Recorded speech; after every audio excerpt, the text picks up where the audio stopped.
Hello everyone, welcome back to the Captain Logan Show. It is I, Captain Logan, and joining me as always, my wonderful chat moderator and producer, it's DJ Martinez. And tonight we're going to talk about Kevin Feige, and we could almost do like an exclusive show, just 2 hours on nothing but things Kevin Feige has said in the last week. Lots and lots of sound bites, I think all from some of the same interview. I've got 4 articles up about just specifically things that Kevin Feige said. We're going to talk about those. I've got some other little pieces of news I kind of want to bring up at some point during the show as well, but I want to make sure that we're a little bit more question-driven this time, because last week I had so much to talk about that like an hour and a half of the show was lead-in topic. I mean, at that point, you just have to call it topic, I think. I don't think it's a lead-in anymore. So tonight I'm going to do an honest-to-God lead-in topic, and I'm going to talk about the main thing that I wanted to bring up that Kevin Feige said this week, but I'm going to touch on some of the other ones as well. Any of these really could have been lead-in topics in the thumbnail for tonight's show, but I want to talk about this curious notion of the Marvel era, or sorry, Marvel. It's already Marvel. The Mutant era. Why do those both have to be words that start with the letter M and be 2-syllable? The Mutant era moving forward, it seems like somewhat confusing branding that suddenly he's using the word era. The first two, we had 2 big sagas with the Infinity Saga and then now the Multiverse Saga. Now he's saying that everything moving forward post Deadpool and Wolverine. See, look, DJ is already lost interest because he's not invested Mutants, monsters, and Marvel. Oh yeah, I've got that too. I just had to find that because you had me thinking of it when you kept saying M words. Let's do a commentary on that. That'd be amazing. Let's how long can we talk about Stan Lee just sitting in a chair talking to Kevin Smith? Dude, I can do 2 hours on anything. Sorry. I haven't done a commentary on just an interview yet. I kind of want to do that. Although, you know, be the first. I've been kicking around doing... Say that again. I kind of want to be the first to do an interview comment. An interview commentary, yeah. Although that's what the internet is these days. That's what Twitch is. It's like people watch YouTube videos. That's what they do. Yeah, well, it's the easiest, laziest content, and so I might as well also get in on that. There's a lot of people that look. I got 6 kids. I don't have time to do like real complex edited videos. So I gotta come on stream and try to make it interesting and try to be as unlazy as possible. But there's a certain degree of cutting corners you got to do when you're in the state of life that I'm in now. So I don't know. I'm doing my best. I'm trying to keep it interesting. But to what you were saying, and then I'll get back to the setup for the lead-in topic. I was just going to mention that, like you were saying, there's a lot of streaming channels now that just go to videos and they listen and they pause, and then they they'll have some anecdote or complaint or something, and then they'll keep watching. I've thought about doing that with Todd McFarlane videos. Oh, you never get through it. You stop every sentence. Because every time I watch a video with Todd McFarlane, it's so entertaining. And it's just like reading Spawn and doing Spawn Year. It's always like a mix of like infuriation and also just deep, like I'm deeply entertained, and then there's also like some part admiration at the same time. I always have like massive mixed feelings when I listen to that guy speak. I kind of want to do at least a stream or two and see if there's any interest in that, of just me taking a video with Todd McFarlane talking and stopping and talking to Todd McFarlane, who can't respond back. Cap reacts. Yeah, coming soon to do that whole thing.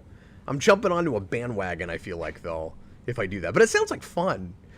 but I think the actual honest to God commentary, like the movie commentaries we do, I don't think any people are doing that. I mean, that's really been done, where you take like an old published interview that was on disc and you do a proper movie commentary for it. The closest I've gotten, also a Todd McFarlane thing, when we did the Spawn commentary. Oh yeah, look at that. I've also got that big... I've done that. Gold superhero documentary up there that's like Liev Schreiber talking to all these people too. Yeah, I've seen that a couple times. I don't own it. I'm going to have to get caught up on my like early Blu-ray 2000s reference Marvel documentary stuff. Yeah, I've got some of that, but I'm missing a lot of it anyway. But yeah, so there's kind of this confusing branding with the whole mutant era thing now, where it's like, is that another saga? Or when he says moving forward, is that just the focus now for the next 10 or 15 years? Like, it's all mutants now? What exactly does it mean? So I'm going to speculate about that a little bit. I'm going to mention some other quotes about other things that he brought up this week. And as always, I'm going to let you guys help direct the show. Anything you want to talk about within reason, keep it as geeky as you can. Leave a super chat, any dollar amount that guarantees that we'll talk about your topic. You can also leave a regular question if you don't want to leave a super chat, and we will try to answer some of those as well. I really appreciate everybody that helps support the channel in that way. It helps keep the trainer rolling here on Geekvolution and lets me do lots of streaming, talking about tons of fun geeky things. I've been trying to do more comic reviews on the channel lately. We just did. You all right? Just spill something all over your desk? No, my coaster just stuck to the bottom of my... Don't worry. Nothing important. Nothing eventful happened. Just made a funny sound. If you have a question that you want to give us via a regular comment, you can tag at DJ Martinez or at Films by Color or at Quit Distracting Cap. At the Coaster Clunker. I'll answer to anything. It's just, I have a feeling that's going to be this whole show tonight, is just, I'm in the middle of a diatribe, I'm trying to think of the next thing I'm going to say, and then just all of a sudden, DJ disappears from frame, or his hair catches on fire, or... That would be a stream not to miss. Something. Yeah, send me questions. I got nothing else to do over here. I'm bored. Send me questions, guys. That'll put us back on the map. Just DJ's hair sets on fire. Yeah, Cap. The highest super chatter gets Cap to turn his hair purple, but highest super chatter gets DJ to set his hair on fire on camera. We're back in business. That's pretty good. Yeah, I don't want to do that until the next time you and I are in the same town together, though. I want to be. You want to actually light the flame. Yeah, I want to be there. We'll do it safely. It'll be don't try this at home, kids. But yeah, we'll get the gel around everything. It'll be fine. But it's gonna smell horrendous, Cap. So beware. So anyway, let me go ahead and get through the lead-in topic. I'll try not to go longer than 10-15 minutes, and then we'll open it up to you guys. Anything you want to talk about, geeky stuff related, comics, superheroes, sci-fi, what have you. We can stay on this topic. We can keep talking MCU. Some of you guys might be really sick of MCU, but it's really in the air and topical right now, because the only MCU movie coming out this year just came out today, and Austin has actually seen it already. He had a few hours to kill this afternoon and was like, you know what, screw it, I'm gonna go ahead and go to Deadpool and Wolverine. So I don't know, I'm a little jealous, only in that the next couple videos I do with him, I'm going to know that he's seen it, and he's not going to be able to tell me anything. And, you're a little bit of a different person once you see things. It's like, he's now the Austin knowing what happens in that movie, and I'm still the Captain Logan. Deadpool and Wolverine. Yeah, no, I'm a little jealous of it. And, I'm not even, super excited about that movie. It's just... It's relevant. It matters right now with moving forward with superhero movies. There's kind of there's some big questions I have about it that are related to this topic that I'm not gonna get too speculative about, because I'm gonna see it just in a couple of days. We're gonna wait and review it on Monday and do a full-on spoiler cast so that Austin can be there. Robert's gonna join us. Jason's gonna be there. John might even be there. We're gonna have kind of a panel for that video, yeah, and or for that stream. Originally we were gonna do it Sunday, but it would have just been a couple of us, so I'm gonna hold that back to Monday night. We'll try to start a little bit earlier so that we can have a good long time with it, and we'll go ins and outs and everything. But anyway, so with this idea of the mutant era, the first big question I'm gonna end up having, and again, I won't harp on this too long because a couple of you guys will have already seen the movie now, since that's released. Because I don't know how that works, DJ, but every time a new superhero movie comes out, especially a huge one like this, and this movie is going to be insanely huge, by the way, much bigger than I anticipated, honestly. I knew it would make a lot of money. Marketing's crazy. I didn't know it was going to have a $300+ million opening weekend. So, it's already on track for at least $1 billion. Having that kind of opening weekend, I think it has a chance, especially if the word of mouth on it is good. I mean, what I mean is if the reviews are decent, You know, if it even only has to be like polarizing and not lambasted to do well over $1 billion at this point. But I think it could catch and go past No Way Home at this point, which got close to 2 billion or maybe even hit that mark. I can't remember. I think maybe it did. Yep. I mean, yeah, that showed that you can. The bar is very low. You just need to cross over and be marginally fun, and you can do. The sky's the limit. So this looks like it's on track to do both of those things. Although I don't want to be disingenuous, some of it is certainly the crossover thing is like going back to Fox X-Men stuff and letting us have one last hurrah with those characters, even though. You know, we did that really well already with Days of Future Past 10 years ago. But we also. And the crossover nature of just getting to see Deadpool and Wolverine on screen and those two actors, of course. But then some of it, too, is just... It's been a while. I mean, really since the last Guardians, since we were getting another entry in a franchise that was... like beloved and is still going strong. Like some of it is like I think this movie wouldn't be doing these kind of guns, DJ, but just a Deadpool 3 does pretty well right now. It's been so long, and people kind of miss that character in that franchise. So I don't know. I don't want to be disingenuous about it and say it's just the crossover thing, but that's going to put it over that multi-billion-dollar mark possibly. Yeah. Austin says being R will probably hold it back from being No Way Home, but it could potentially hit $1 billion. The reason I don't know if he's right about that is because it's really rare to see a rated R movie hit the kind of numbers this is going to hit opening weekend. And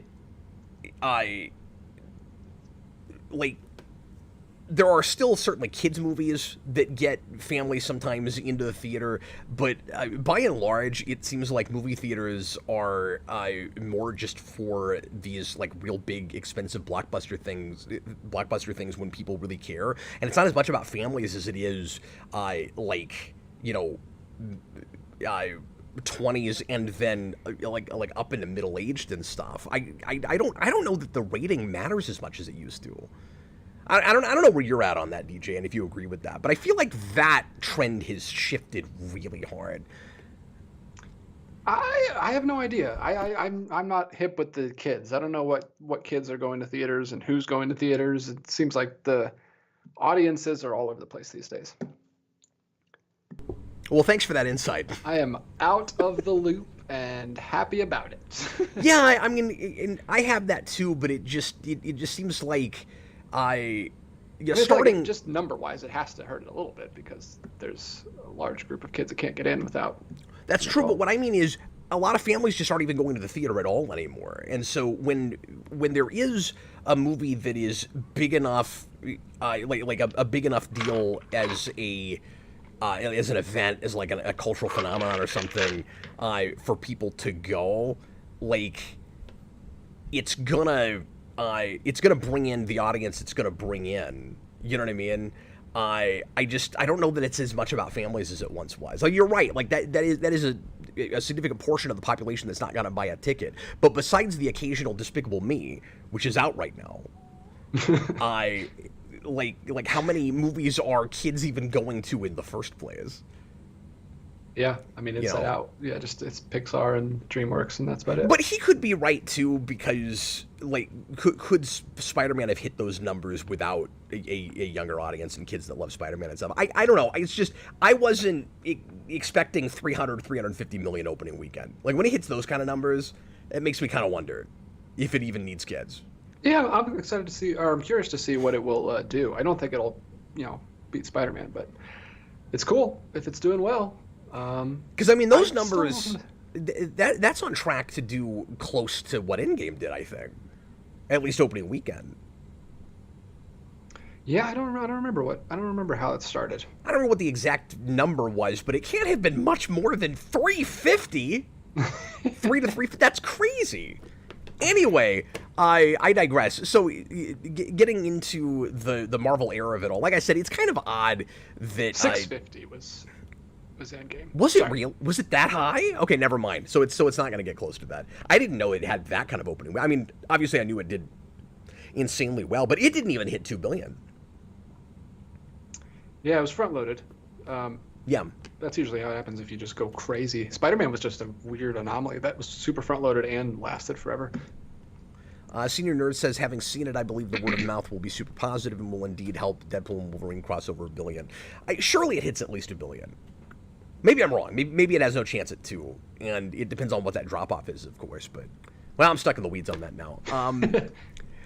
But yeah, so Feige came in this week, and this is, of course, everybody reported on this, but the specific article is from Screen Rant. Kevin Feige confirms the start of the mutant era in the MCU. Mutant era in the MCU, beginning with Deadpool and Wolverine, featuring Ryan Reynolds. The first, well, yeah, and Hugh Jackman, and the guy that you have pictured. Okay. The big question I'm going to have about the movie, which I'll have answered in a couple of days, of course, is what kind of status quo, if any, is it going to establish for a mutant phenomenon in the MCU proper?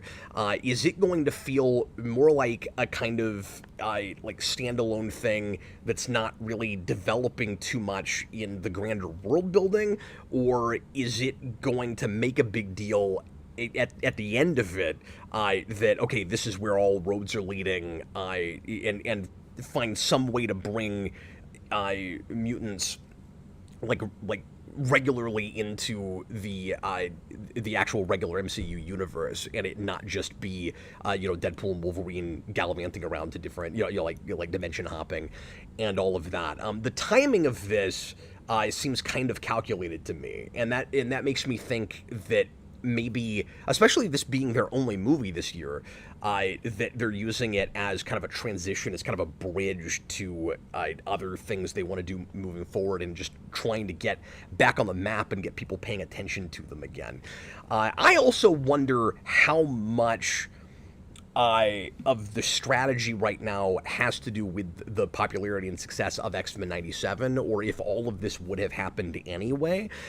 We know that Marvel, especially over the last few years, has a tendency to make big changes right up to the 11th hour when they think that it's gonna, help interest in the thing, get people to go to this movie, but also for whatever they're doing moving forward. And with things like Spider-Man No Way Home, that whole premise changing very late in the game, it makes me wonder if there might be anything that's different about this movie because of just the hype even leading up to X-Men 97.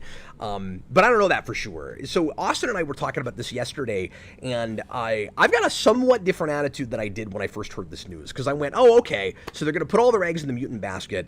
I heard era and thought I heard saga, and I'm really hung up on that word now, because I don't know what that means. When he's like, oh, moving forward, it's the mutant era now. So somebody in the comments before we started said, well, does that mean that like the mutant era is happening at now the same time as the Multiverse Saga? And like, I don't want to, get too stuck on that word and what exactly he means by that, but they've always been really deliberate about these terms. They usually say something about their strategy, and they're not just kind of like one-off ideas that they throw out.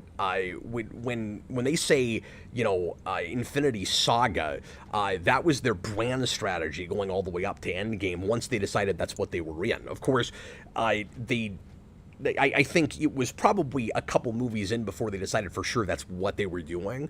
But then getting into now phase 4 and 5, they go, okay, we're going to do what we did last time. The whole thing is about multiverse. Some movies will deal with that more than others. And then now it's the question is, are we just making a big deal out of mutants because X-Men is popular and because that's the last, besides Fantastic Four, huge thing that we have access to again, that we haven't done anything with, that could spark interest again and get people excited about these movies when people are lukewarm to not caring anymore about a lot of this. So I don't know. So that's my kind of my big question is what does he even mean when he says era? But when I was talking to Austin about this, my initial reaction was, okay, they're putting all their eggs in that basket. Of course they are. And then he reminded me that early on when Disney bought Fox, and people were speculating about what we were going to do with the X-Men. There were all those rumors going around, DJ, about the first their X-Men movies not even being called X-Men. You remember that, where it was just going to be the Mutants? I don't think they're going to do that now. Like, even if that was ever in the conversation, there's no way they do that now. But I had forgotten that when that came up, he goes, we have plans for the mutants for X-Men. We're not dealing with it right now. It's going to be a few years.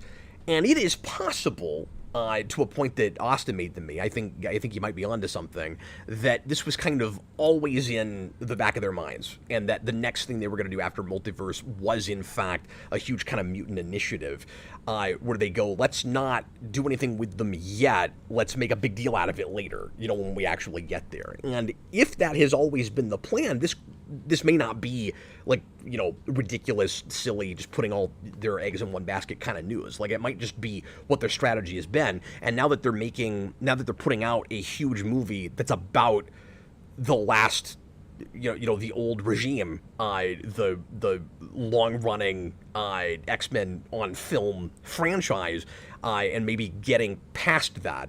We speculated about this last week. We'll see if they bring any of those characters into either of the next two Avengers movies, particularly Secret Wars, or if this is the last hurrah with that. I also think I might have a better sense of that after I see this movie, so I don't want to speculate about that too much right now either, if that's going to feel like just, we put a cap in that, it's Deadpool kills the Fox X-Men universe, or if some of those characters are still kind of kicking around. And even if they're not, it may not matter, because it's the multiverse, so you can just go to some other random dimension and bring in other versions of them played by the same actors. So maybe all bets are going to be off no matter what they do. What ends up happening, in Deadpool and the Wolverine.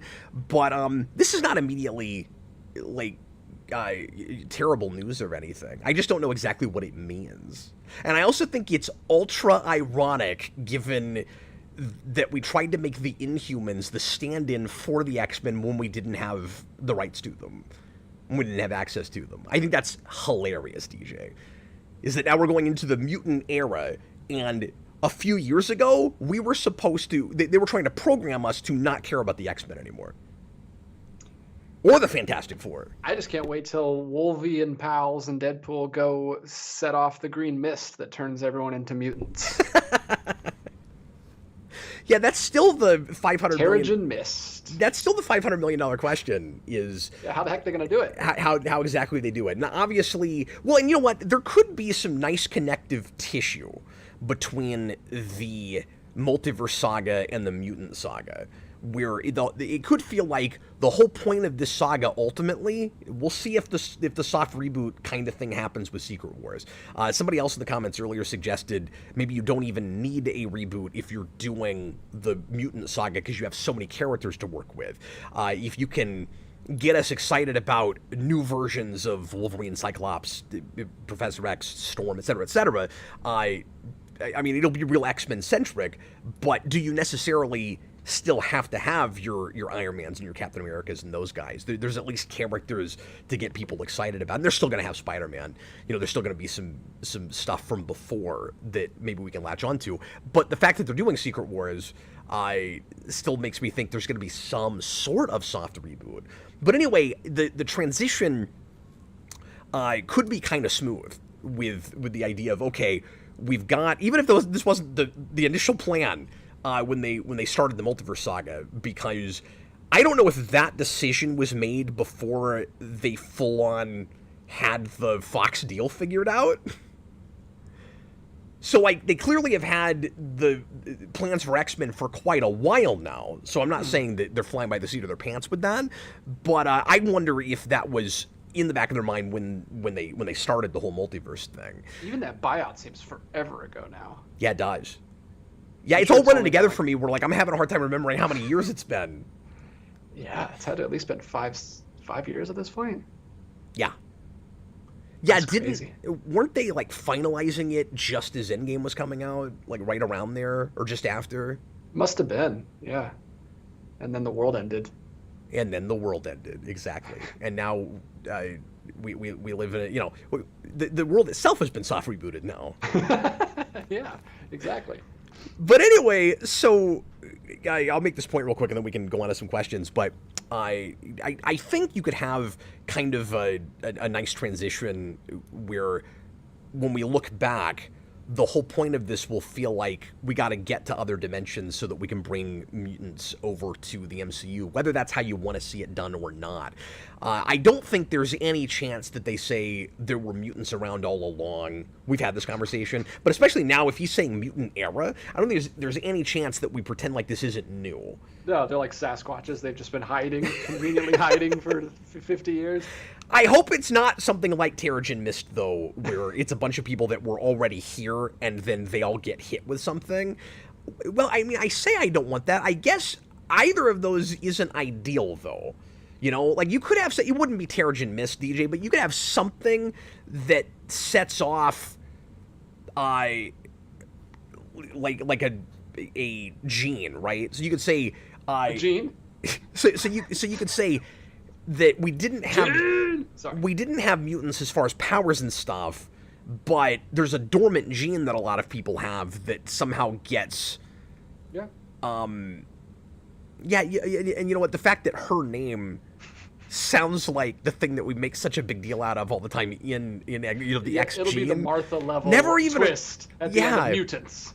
I don't think that's intentional. No, I don't. From Stan Lee's part, but it's kind of weird, right? Yeah. It's kind of fortuitous. The X gene. The X That's gene. what she should just go by, as X gene, because she doesn't have a name anyway. Well, Marvel. Yeah, she did. Marvel Girl. That's a stupid name.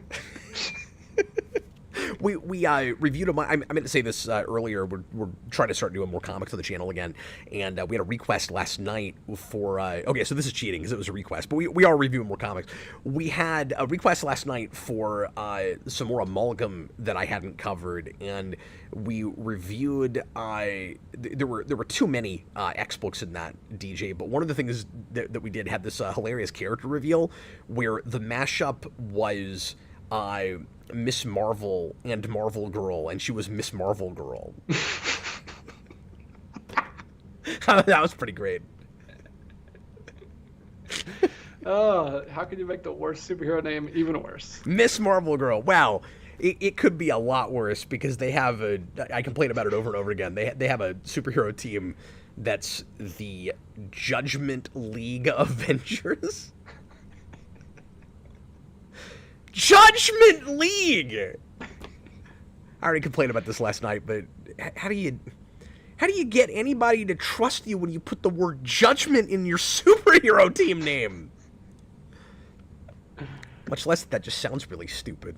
Real quick, some other things that Kevin Feige mentioned, and feel free to bring any of this up and ask me about it as we go, is that he confirmed for sure that a new actor will replace Hugh Jackman as Wolverine. I'm really glad that came up in that conversation, or that confirmation has been made, because I'm tired of reading YouTube comments under Deadpool trailers saying that Hugh Jackman is the only person that can play that role. Stop it.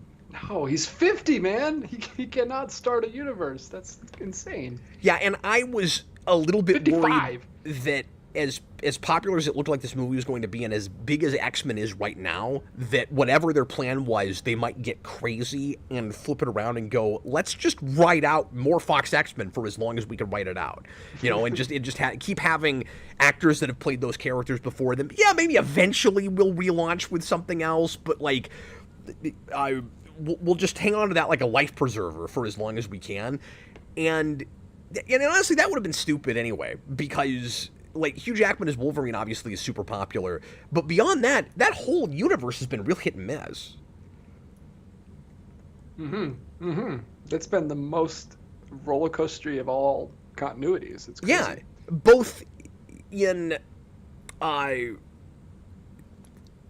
am I trying to say? But both in critical response and in box office. Deadpool and Logan were, I think, the biggest things they had and now we've put them together. So you've hit the apex of what you can milk, money wise, from that former property. I would say. Yeah, I think they've milked it for all it's worth. So yeah, Feige has promised that somebody else can and will play him. I've said forever that as much as I like Hugh Jackman, it would be really nice to get more off the page and get somebody smaller. And I just wish people were a little bit more, open-minded and thought more.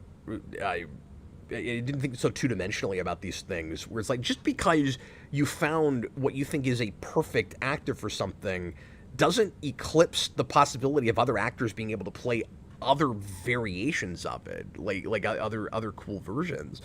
And especially if the only thing that character is that actor's performance, which is not even off the page. I mean, it's great, but... And I mean, it's off some pages, but there's other ways to do it. Well, and I guess I sort of can empathize a little bit with that perspective, where like if you start with this stuff, if you care about it in the first place because of movies, and to you like that's the guy, that's like the definitive version. And I can see why you would think, I can't imagine anybody else ever playing them. But you have to understand that it started as an idea and in a different medium. Yeah. Before that character was recreated by an actor, like not even in the first place. It would be like, I think these are separate ideas. You can have what you think is a definitive version of a thing, and there's still other versions that can be made and other characters or other actors that can play them. So, like, I don't think when people said Christopher Reeve is the definitive Superman, nobody else should ever play that character. No. And you're getting into a weird slippery slope when you decide that, because you're inevitably, if you give Hollywood that green light, or maybe the better way to put it is, if you try to tie their hands behind their backs and go, we're not going to accept anybody but this actor. Remember, we all eventually get too old to do things and die. They were opening up the space to go, well, the only way to do it is AI. The only way to do it is to have not even a real person play these characters. Like, don't do that. We have to recast eventually. And I know I'm always harping on that with Black Panther, but I'm hoping that eventually this paves the way for T'Challa can be used again as a character. Even in extra media stuff, we're avoiding him right now. Well, I hate that. It's so we even weird have because... it looks cool, but we even have a video game coming that's got to be in earlier Black Panther and not T'Challa. And you can't tell me that part of the reason that time period was chosen wasn't just because we're scared to death to recast him in anything. And they're doing the exact opposite because they're making the character irrelevant. Like, when we finally get back to T'Challa, it's not going to be the big thing that he was, because we've waited 10 years. It's so weird. No, that's a really excellent point. Another thing that came out this week from Feige was, somebody asked him if it was ever at all possible that we could see something like Amalgam, that we could see a DC Marvel crossover thing, and he played real coy about it. Not like it's they're planning it right now, but he talked about it like, never say never. That's because The Rock and Ryan Reynolds were behind the camera threatening to give him a noogie if he didn't say it right. I kind of feel like at this point, I don't know, I don't want to say that's inevitable, but I would not be surprised if we didn't eventually the fact that The Rock get there. Black Adam thought he could get that rolling with Ryan Reynolds. Like, you're the most obscure character in the whole universe. It was so weird. No, I mean, that's preposterous. It's the funniest interview ever. You gotta go back and watch that one. Yeah, I forgot he said that.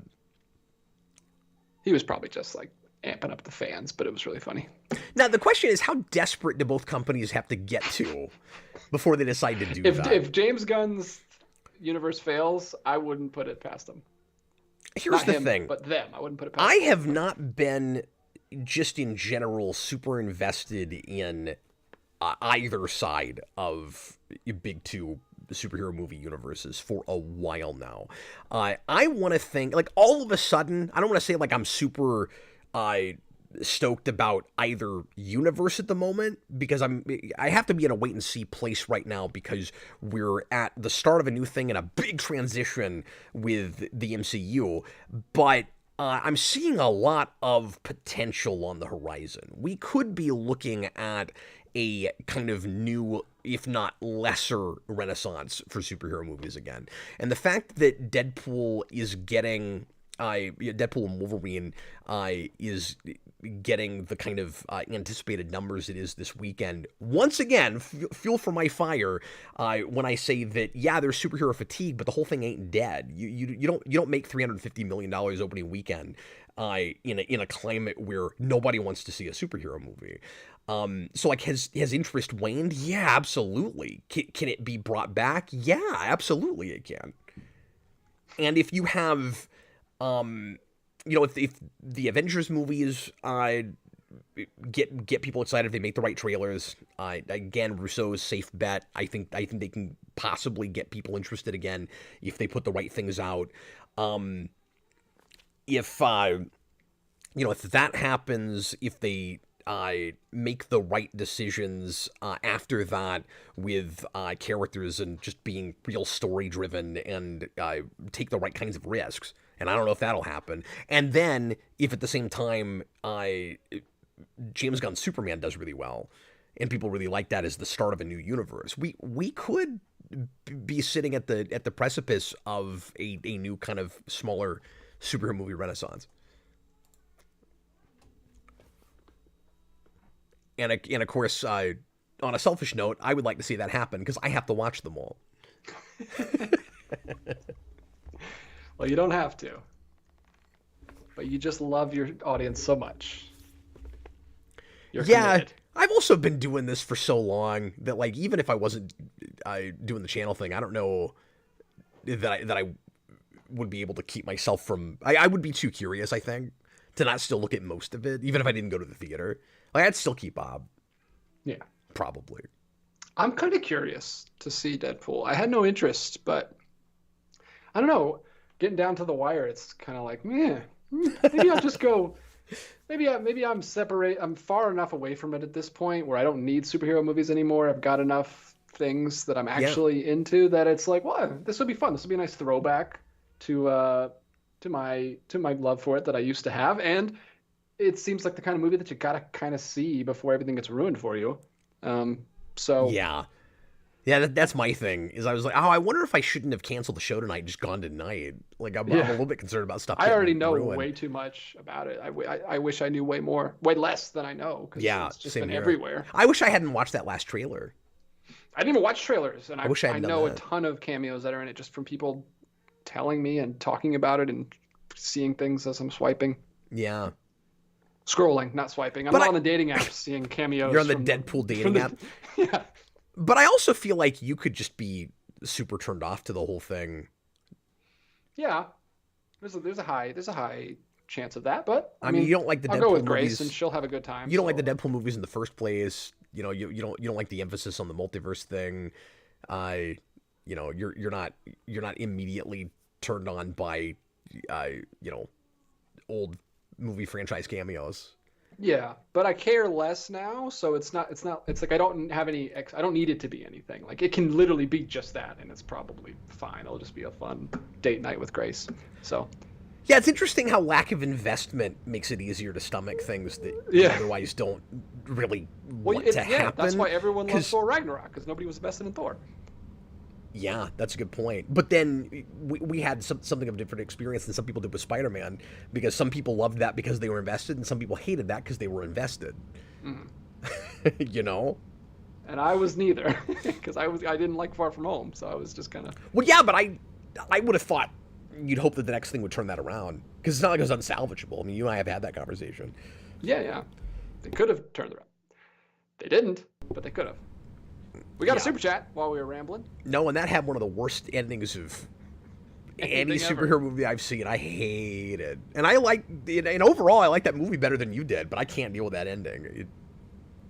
It's awful. Have you gone back to it? I haven't. Since I haven't seen it. I haven't seen it since it came out. What was that, almost 4 years ago now? That's good. But I can't forget it. Unfortunately, I know. It's one of those ones that it was so simple. It feels like it just had 3 years ago. It feels like it just happened.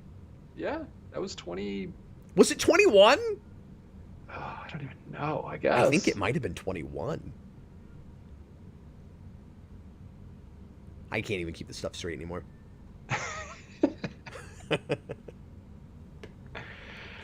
Well, anyway, let's go ahead and start getting into questions. We've got our first super chat for the night, and this is the thing I was going to try to bring up at some point, so I'm glad it came up.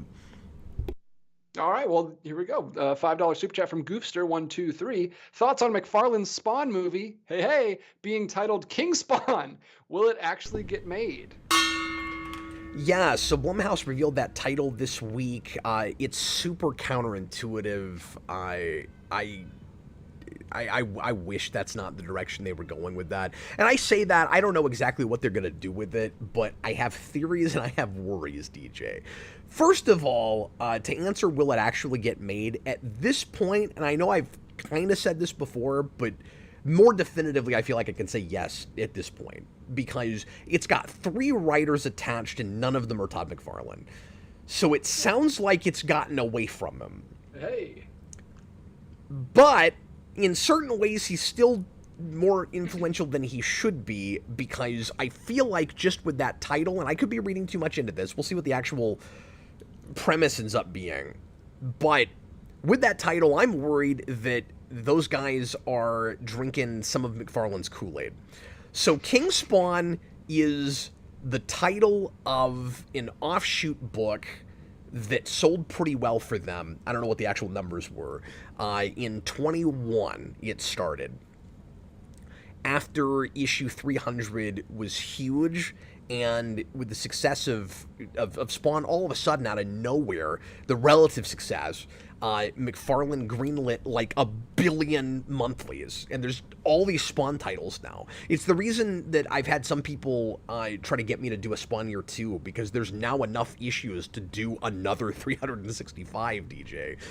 They've made so much of it now, and my worry is they're gonna base it too much on recent things, and it's gonna feel like a sequel to something they didn't make. Like, I'm afraid there's gonna be way too much kind of convoluted mythology all forced into one movie. It's gonna be bloated. It's gonna be too interesting. It's gonna be too big, and it's no longer gonna be the Spawn in the background with human characters at the forefront premise that McFarlane had. So as, again, bloated and overly long and counterintuitive as it sounded like his script was, where he had a Twitch but no Sam for some reason, I still always really liked that premise, that the basic idea that he bandied around for 20 years, which was Spawn is a wraith in the background and is making a lot of things happen, but he's not our main focus.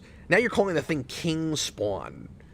So my guess is now you've decided, and again, I could be completely wrong about this. It's also possible that you have Spawn, I don't know, like as the leader of hell already, or he's the king of the alleyways, however they want to monkey around with that title. And I've not read the actual King Spawn book because I've been out of the loop for so long that I haven't come back in. If I ever got back in, I'd have to go back where I left off, around 250, and no, maybe even earlier than that. But anyway, and catch back up, and I don't know if I want to do that, and unless someday I decided to finally actually review that stuff. So Victor Herman says, Cap, I worry about your sanity if you do a Spawn year 2. I would also worry about my sanity, and you should worry about that. Anyway, and McFarlane's not any better of a writer now than he was during the stuff I was reviewing with Spawn year. All 2 decades of it, But anyway, is it possible that with that title you still have a Spawn in the background and it's more minimalistic, and they're not too big for their britches and trying to make a movie that's too ambitious that they can't afford to make look good? I don't know, man. It's Blumhouse. Like, that's my worry, is that they're gonna go too ambitious with it, and it's going to look really cheap, but they're going to treat it like it can compete with the MCU and like the big dogs with superhero movies. My worry is they looked at McFarlane's script, and it wasn't that it didn't make sense. It wasn't that it was boring. It was that Spawn's in the background. We can't have that. I'm afraid they're going to try to use this as a way not to make a cool horror movie based on pseudo superhero comics, but as a way to get their foot in the door for superhero movies. I really hope that's not what they're doing, but that title worries me. Weird. That would seem weird at this point, because horror movies are doing like kind of better than superhero movies at this point. Yeah, that's true too. If they don't do a version of hell at the end where everything looks like it's completely flat, and if you turn the screen sideways, it would be like just a piece of paper. Yeah, they got to bring that back. It looks like a 3D ride from like the 90s. It's great. Darren Root, let's not have Spawn in the movie Spawn. No, I see what you're saying, but the idea of a horror movie where Spawn is more in the background and he's scary and you don't see him constantly was always really appealing to me. And the Sam and Twitch books are kind of done that way. And I was hoping they would basically make a Sam and Twitch movie, because the mythology with Spawn is so all over the place and impossible to decipher anyway. It'd be nice if you did a more grounded story that just had all that stuff in the background. And also, it just sounds like a sequel. It doesn't sound like the first movie in a franchise. My worry is just that title by itself hurts it. Yeah, Kinks. I mean, sometimes that's cool. Like, he did that a lot in like the 80s, where you would get a movie that was kind of like a sequel to something that never happened, and that can be cool. But yeah, if it gets too bogged down in mythology, like you said, then that's going to be.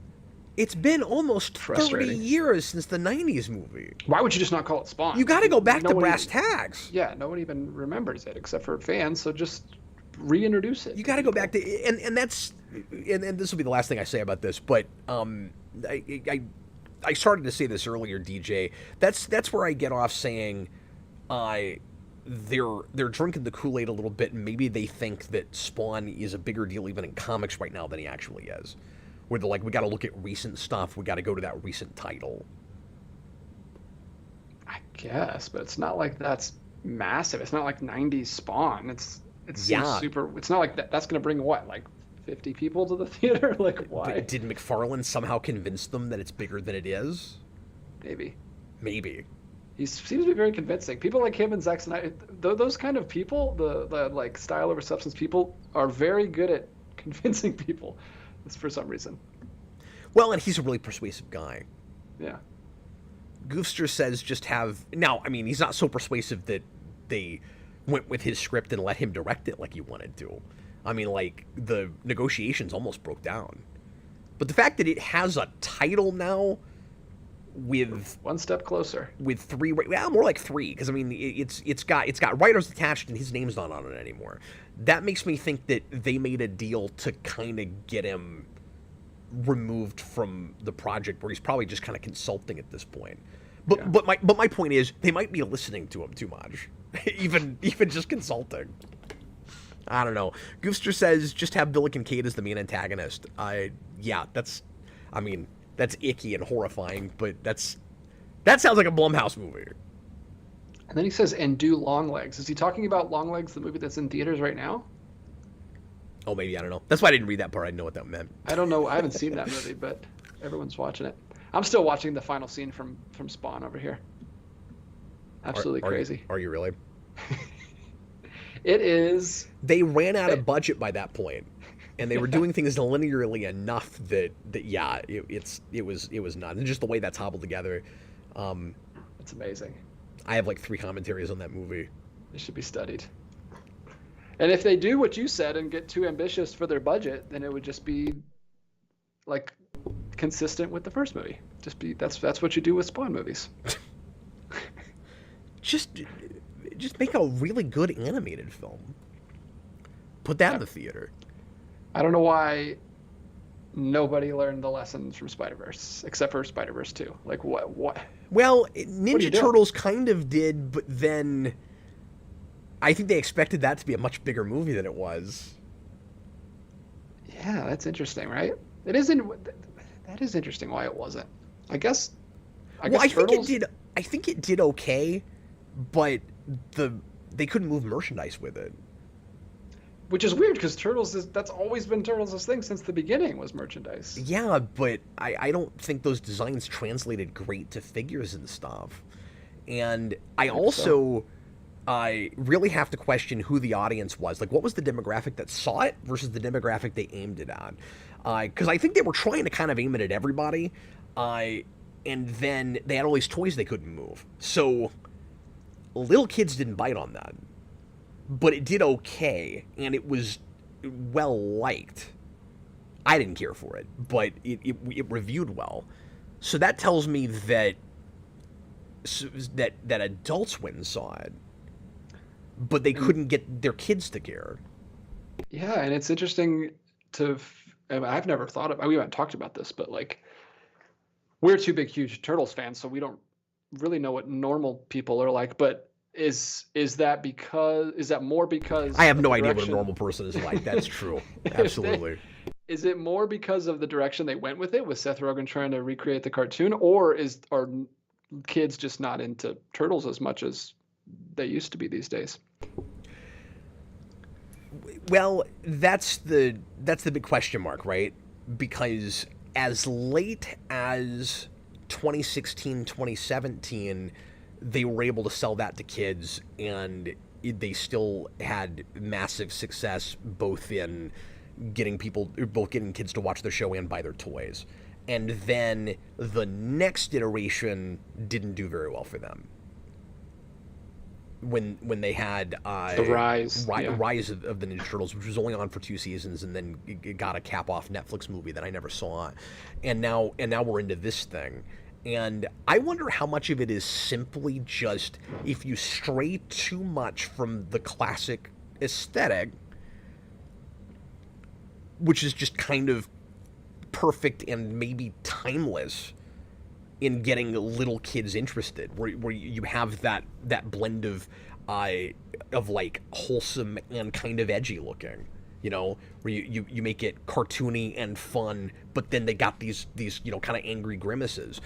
We've gotten away from that, so you make them look like kind of jagged, like ugly Nickelodeon characters, and now kids aren't buying the merchandise. You make them gigantic and more frog-like and less turtle-looking, like in the 2014 movie, and kids don't care. Nobody cares. And then you do this kind of weird, like still cartoonish, but more sort of anorexic and almost like spray painted on a wall kind of version. And it's closer to the classic aesthetic than you got with Rise, but I think it's still maybe just a little bit too far away from that. Yeah, it's interesting because, like, my kids know Turtles, but only because I taught them Turtles. Like, but I go to all their friends' birthday parties, and they all like Sonic, they all like Mario, they all like Spider-Man, but none of, like, there's no Turtles anywhere. Not right now. But again, how much of that is because there's not been an iteration that's hit for kids in 7 years? Yeah, that's what I'm saying. It's like, if your kids had been the age they are now when the 2012 show was in its second or third season, I'm not sure if that would have been the case. Because that was really well watched. I think kids were more into Turtles right then. So I don't think it's that the world has passed that by and that the Turtles isn't a pretty timeless thing for kids. I think they're just not making an aesthetic that kids will look at. Yeah. I'm not trying to give a reason for it. I'm just saying they're not as in the public eye as they once were for some reason. Oh no, that's true. I'm just saying I think I know the reason. I think it sucks. I think it's all aesthetics. Yeah. Freaking Rise. They tried to reinvent the wheel too much. Yeah, and they went I don't think super it's low young age skewing for some reason. Yeah, and I think that backfired on them. I don't think that's what kids necessarily want from that property either. And it might also just be like enough other things vying for their attention that once it fell off and they weren't looking at it, it's much harder to grab them again. I don't know, but I mean, 2012 managed it when it wasn't in the limelight for a really long time. Yeah, but I mean that was a decade ago now, which is crazy. And kids are very different now. So that's the thing too, is when I say I think I know why, I think it's aesthetic, but it's also possible some of it is the new generation is so different. But I see why they went with an ugly, weird, cartoony aesthetic with Rise, because that's what all cartoons look like these days, and I don't like those kind I don't of like things. it either. So I see what they were going and for. I don't like what Mutant Mayhem looks like either. Yeah, it's crazy. It's nuts. And I'm with you, the animation is good, but I don't like the character models. Yeah, and I haven't even seen it. I've only seen did you not see it? No, I still haven't seen it. I need to give it a watch. I want to know what you think of that, because I really didn't care for it. I'm worried I won't, because it's so 80s centric, and I've only seen a couple episodes of that show. Well, yeah, but you read some of the IDW comics, which did a lot of those characters. They just made them a little smarter. I don't know. That movie doesn't do that. Exactly. Yeah. But yeah, that movie did 180 million against 70. So like it basically made its money back. And actually, it probably lost a lot of money because the advertising campaign for that was pretty huge. And there was an insane amount of merchandise, and it's everywhere. And I see it on sale constantly. Like Playmates had to have lost money with that. They're still there. Yeah, those toys are still everywhere. They're still everywhere. They had they're kind of like cheaper figures. They're like basic $10 figures that are $5 everywhere. They marked them down to half. Yeah. It's a shame. I was hoping that would be good. That would be great. I was hoping for a new era of Turtles. The thing that cracks me up is, and then that's getting a TV show. So we're going to be stuck with it for a little while before they finally decide to cut their losses and either shut it all down or reboot again. But I think they'll do something, because they're apparently making that last Ronin movie, and that is all the rage. And that could be good for us though, DJ, because they might turn around and finally throw their hands in the air and go, let's stop even trying to get kids and just make something for the fans that are there already. And they and this is all Paramount, so I wish they would also understand that with Star Trek, but whatever. But maybe they'll turn around and go, well, Last Ronin is huge, and it's getting a video game and a live action movie, apparently. Hopefully we'll see if that actually gets made, but I think it's going to. And they go, the aesthetic of that is much more Mirage and back to original Eastman and Laird. So I think there is a chance that we finally get the like gritty pseudo black and white, more noirish turtle show, like an animated show. I think we could finally get that. I think it'll be 5 years, but I think we could finally get that. Well, we're getting a live-action Spider-Man noir show, which cast Spider-Man and Robbie Robertson. The first two casting choices we got. I hope Robbie Robertson is just a sidekick. Like, he's just the guy in the chair. Yeah, there we go. That'd be great. We just got a super chat from T-Edge1. Oh, thanks, Tom. Very short and sweet. Worst superhero movie, go. So I've done this a million times, but just, immediately got into my head, I have to say Son of the Mask. You don't get much worse than that. I was thinking about that today. I saw something pop up my feed about the Loki mask for some reason. I don't know what that was about. It's kind of more fun to go to, just the biggest few franchises or companies and like hit them out of the park real quick. The big thing I'm preoccupied by this, DJ. The big thing I've been trying to figure out lately is what is actually, honest to God, the order of best to worst of the bad X-Men movies. Let's rank them. Let's do it. Because Austin and I are doing X-Men Origins for the commentary project this Friday. And I don't know... That's got to be the worst. If it's the worst or if it's tied for the worst. I can't put anything above it, but... And I've talked about this recently, but my whole thing is... I don't know how to be objective about it. My whole thing is, what movie is like actually the worst written, the worst executed, and what movie pisses me off the most? Because some of it is just my own, the things that I'm personally most invested in. I think that's more fun though, for people to listen to you talk about it than just like objectively. Like no one cares. Like they can look up reviews, but they want to hear you get I'm watching X-Men Apocalypse and I just turned into Willem Dafoe and I'm like, now that you've really pissed me off. Actually, no, I thought you were going X3, but you might actually have something with Apocalypse. That is aggravating. Here's the thing. Retroactively, like the more movies have happened and the more distance we've gotten in history we've had, the ranking changes and my feelings about them change. Now, none of them are suddenly good movies. Like, the bar's not been lowered that far. But, like, X-Men Origins looks worse and worse. And Apocalypse is probably in about the same place. But then, like X-Men Origins looks worse and worse, and then X3 looks a little better. Because with Origins, you've now had good solo Wolverine movies. And they're not afraid, they stop being afraid to do the stuff that they wanted to do in the first place with that. Like, X-Men Origins happens because Laura Schuler Donner really wanted to make a Wolverine in Japan movie, and the studio said, nah, you gotta do the origins so everybody will understand your character. And she's like, we made 3 X-Men movies, what the hell are you talking about? Like, no, it has to be the origins. Like, okay, so nobody wanted to make that movie. So X2 was all about him figuring out his origin. So that was right before it. A lot of the reason it sucks, like you almost can't blame them, because it was just a crappy, almost swore, a crappy homework assignment. Yeah, it was a Stan Lee, like, 3-page story, like, stretched out to a dumb video fighting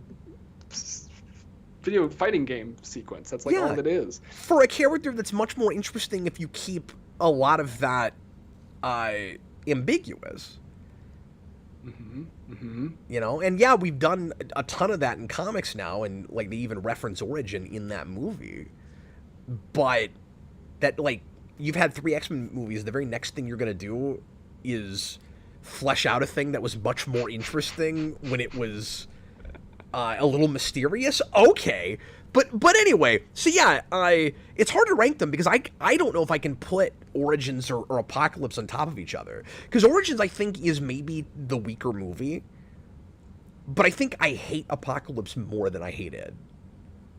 Well, this is interesting. This is where it's interesting where hate comes in, because I challenge anyone to hate or get upset about Dark Phoenix, even though it's god awful. And people do, and I don't understand that. How do you have any investment at that point? No, like, it's just nothing. The shark was jumped. Like, and that's the thing. I think part of the reason Apocalypse makes me so angry is that some of my love at the time for Days of Future Past was the really interesting potential future that it opened up. And then it immediately screws the pooch on that in the very next movie. And you're like, okay, I guess it's all that, like, there was no coming back from that. That could not be salvaged. Like, you're kind of done.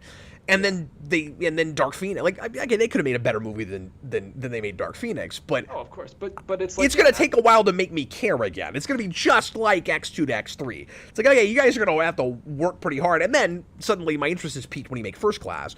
They were gonna need something like that again, but at that point, they were done, and then the buyout happened. Well, it's amazing that we did that twice. Like, we made a trilogy where the third one was horrible, and then X-Men Origins didn't look that bad because it wasn't that much of a fall from X3, and then they made a trilogy of like 3 films where a third one, Apocalypse, was horrible again, and then Dead Phoenix was kind of just like whatever, but it's Dead Phoenix. Dead Phoenix.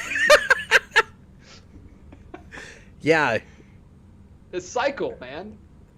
They beat a dead horse with that. That's for sure. That's the hardest franchise to rank because, like you said, there's so many different. We should variables. We should try it. Why not? We got nothing better to do. Ask some questions, folks. We're going to rank X-Men movies here in a minute. I tell you what, we're going to take a break here in a second, and then we'll come back. We'll rank the X-Men movies. Why the hell not? Put your rankings in the chat so you can help us out. But DJ, real quick, I'll say I made this point to Austin the other day. This cracks me up, and I just thought of it in the moment. I'd never had this thought before. We tried to apologize and salvage two of the worst X-Men movies in two of the worst X-Men movies. So Apocalypse goes, we've never seen the Weapon X that people really wanted to see. Yeah. And then they give us that stupid scene, and it's one of the worst X-Men movies, trying to salvage Origins, which is one of the worst X-Men movies. And then Dark Phoenix does the Phoenix again, going, everybody hated X3, we're going to fix that now that we've got a kind of a soft rebooted universe, and it's also bad.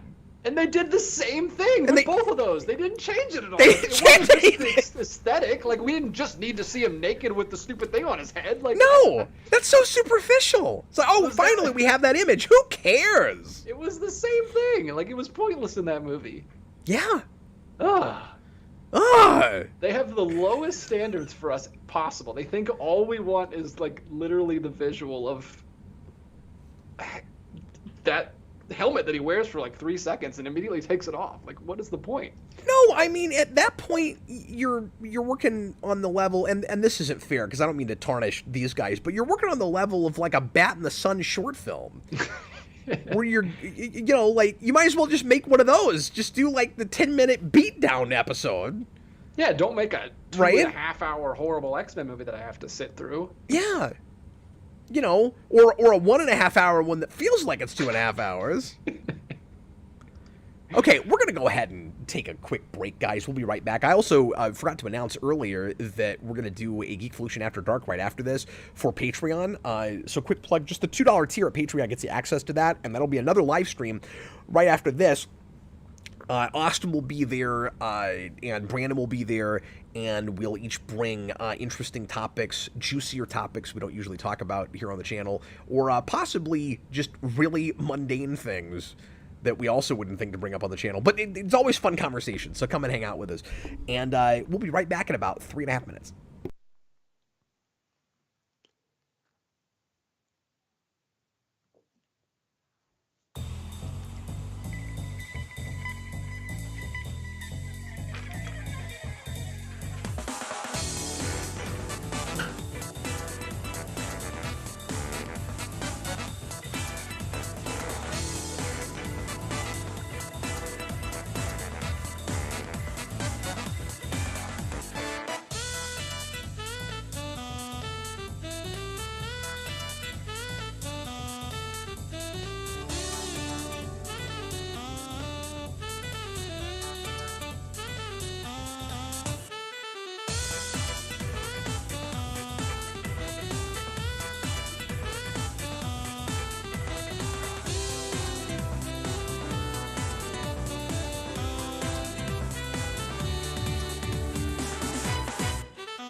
All right, everybody, we're back.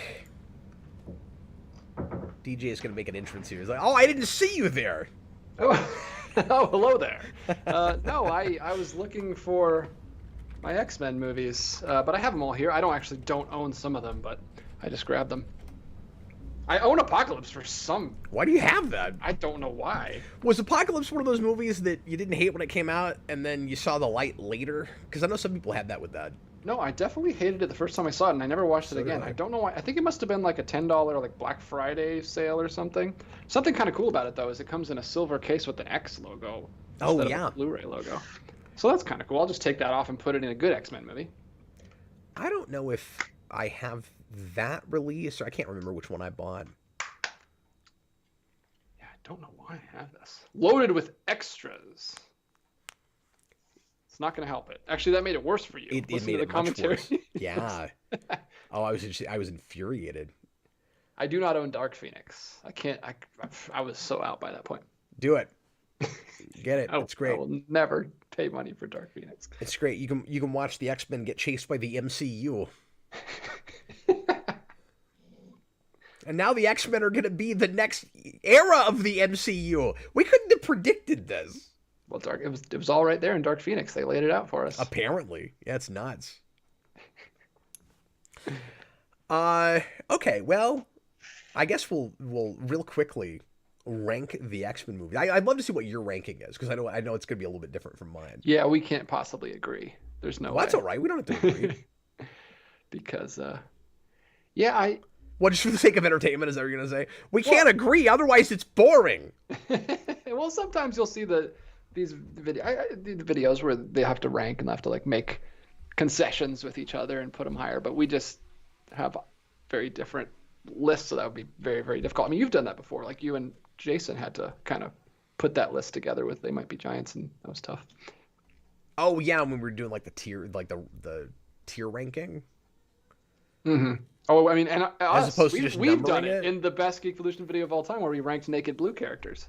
That's true. Yeah, when we did that TMG video, I can't remember if that was tier ranking or if that was like actually. No, we numbered them. I think you just went through. I think. Well, anyway. But yeah, just right off the top of your head, DJ. Do you know what your ranking would be? I mean, I only need 2 X-Men movies, and they're these 2. I'm fine. He's just not even gonna do it. I'm fine with all the other ones not being there, but yeah. So First Class is my favorite. Logan is my second favorite. I'm sure X2 is my third. That's my holy trinity. Okay, fair enough. Then Days of Future Past. Then X1, I guess. and then the rest I can just throw off a cliff. Yeah, honestly, it's tough with these last 4, like Dark Phoenix, Apocalypse 3, and Origins. Like, oh, and I forgot Wolverine even existed. Yeah, which is good. That's probably 4th or 5th on my list. Yeah, it's got to be above these ones. Yeah, honestly, my list would not be that different from yours, except for the very tip top. Yeah, yeah, you'd move around Future Past and X2, and well, yeah. X2 would be at the very top, and then at this point, Logan is probably second. Mm-hmm. And then, so I'd have the same spot with that you do, and then at this point, I don't know. It's probably just for my sensibilities still Days of Future Past and then First Class right under it, but like, yeah. Having seen those again recently, I don't even think that's accurate to what I think the quality of those movies are. I think I should put First Class above Days of Future Past. I just don't know if I can make myself do it. Yeah, that's a sensibilities thing for me. And I want more of that. I want more 60s comic booky movies. It's like the most comic one. I guess it's up there with like Superman. It's like the most comic booky movies we've got. Well, we had this. That's true, and we had this conversation last week that like it's exciting that's what they're doing with Fantastic Four, and I just wish that's how they were soft rebooting MCU. And even with an emphasis on mutants, it would be really cool if we just went back to the '60s and mutants were just there all along, and we already have that status quo. And yeah, I mean, use multiverse to do that. Just reset, go to a different. Our universe is effed. Go to a new yeah universe. Yeah, I'd love that. That's great. Yeah, don't bring the Fantastic Four and the X-Men from different universes. Just go to one that looks like. Yeah. And then the problem with that, of course, is that it would kind of make them look like they're apologizing for wasting your time. You know what I mean? They're admitting that they tanked the last one. From a PR perspective, from a commercial perspective, it's a little weird if they were to pivot and go, okay, this is the real, because that's what it would look like. Okay, this is the real Marvel Universe. You've been looking at this really weird kind of hodgepodge thrown together thing all along. You've been looking at this weird one that started with Iron Man. That's what's that all about? Tom, another $2 super chat. Does New Mutants count as X-Men? You guys rock, great show. I mean, yeah. There's always that question as to what exactly that continuity is. It's always so loose. So yeah. I don't want to get in the weeds with that. But I mean, it's technically part of that whole franchise. And if I was going to more seriously sit here and rank them all, I don't know. You sort of did that legwork, and then I'm like, those bottom four. it's like, well, X3 goes to the top of the bottom four. And then Apocalypse is probably right at the bottom for me at this point. But then I gotta agree with you, man. But then I also feel weird saying Dark Phoenix is a better movie because it sucks. It just doesn't make me as angry. It's shorter, and it's less. Yeah, it's just less offensive. Don't you have to hold that director to a different standard too? You know what I mean? Like, you know, you're talking about for that franchise, for superhero movies, you're talking about one of the big dogs really screwing up and just letting it all go to hell with Apocalypse. And then Kinberg comes in to kind of sop up the mess, and he's a first-time director like Goyer with Blade Trinity. And you're like, yeah, it sucks. The man doesn't know what he's doing. He's not even a very good storyteller. I'm sick of him failing upwards and constantly writing everything. But I'm going to hold him as a director to a different standard than I'm going to hold Bryan Singer. Yeah. You know, one of these directed The Usual Suspects, and the other one wrote most of the really bad superhero movies I don't like, you know? That was amazing. Your nose just made like a voice. Yeah, I know. I tried to... It was like, what do you have to call attention to that? Because I was impressed. tried to mute it before it was a problem. It was very impressive. But yeah, it's like, yeah, Bryan Singer's like, it's him and Sam Raimi are like starting the Marvel craze. And then now that'd be like if Sam Raimi came back and made one of the worst superhero movies ever made, which I don't think he did with Doctor Strange. I haven't seen it, but I don't think it's that bad.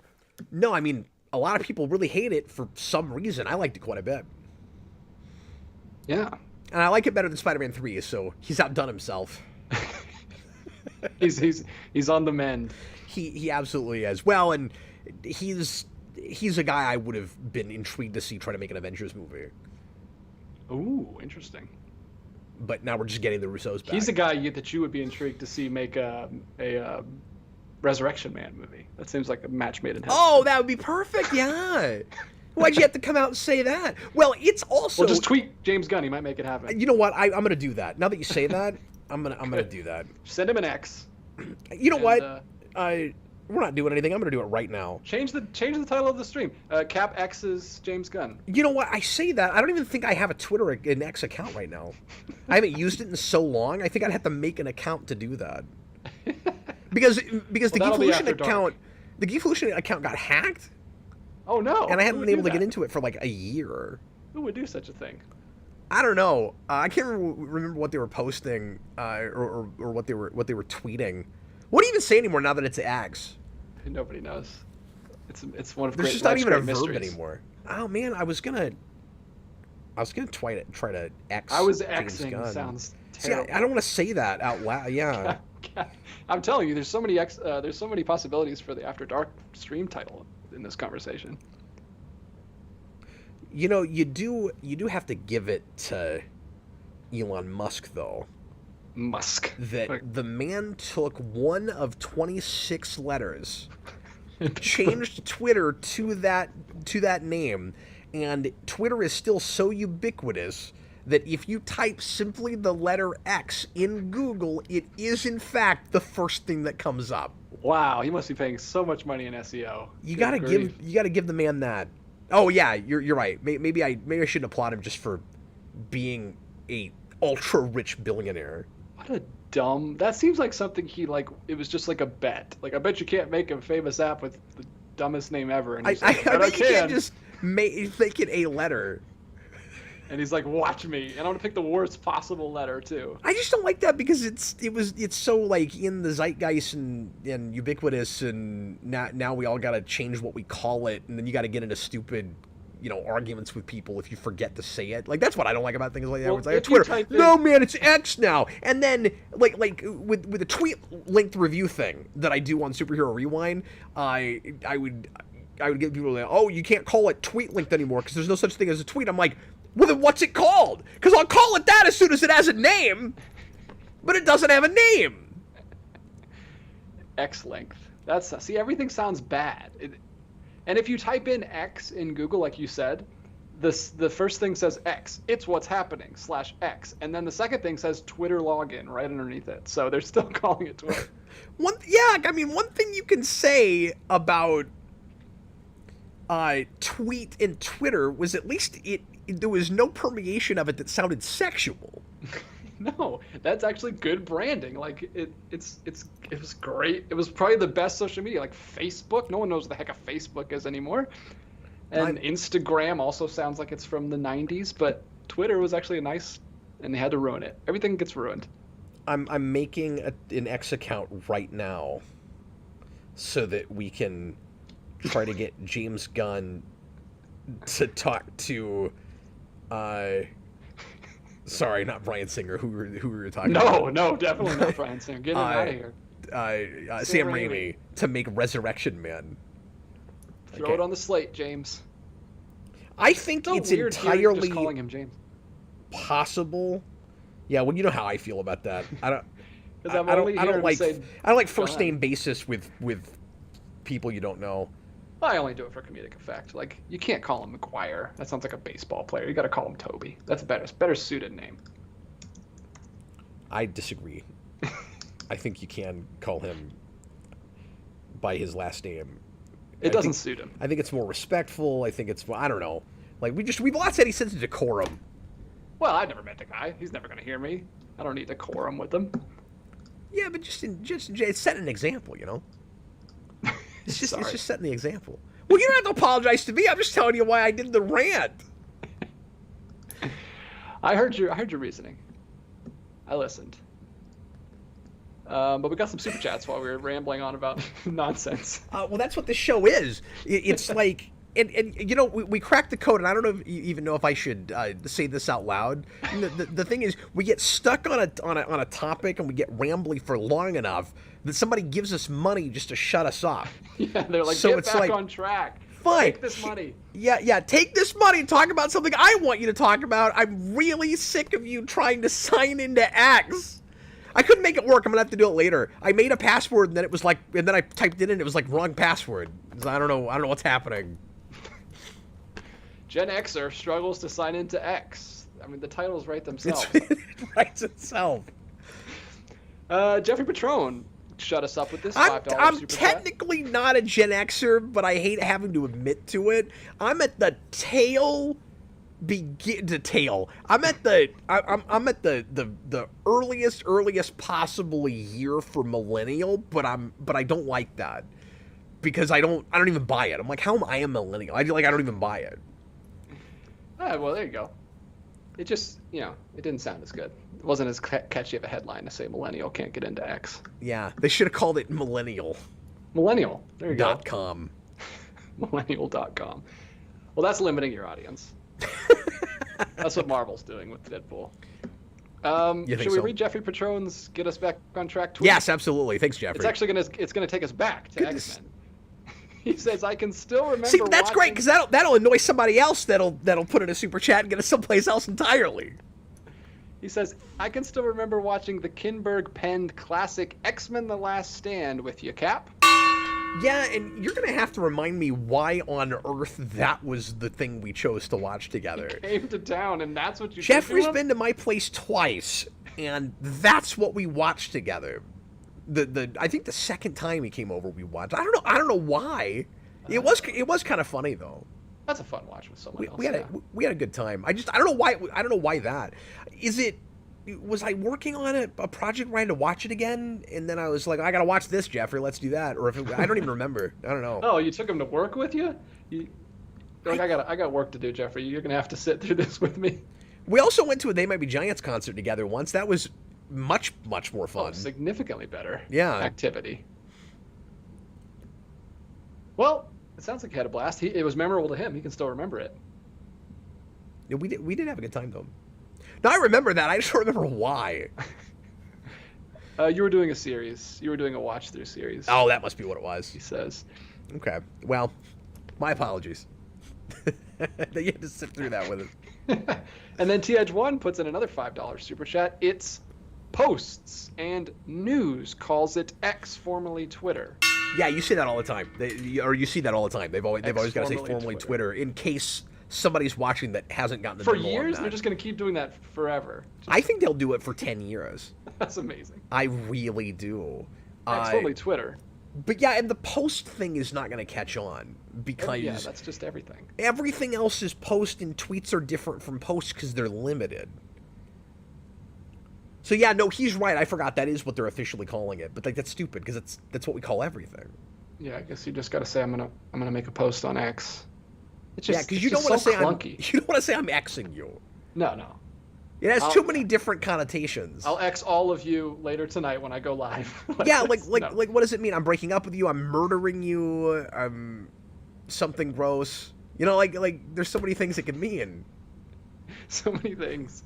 Yeah, I've never had a Twitter, so it makes literally no effect on my life. But for those of you who it affects, I'm sorry.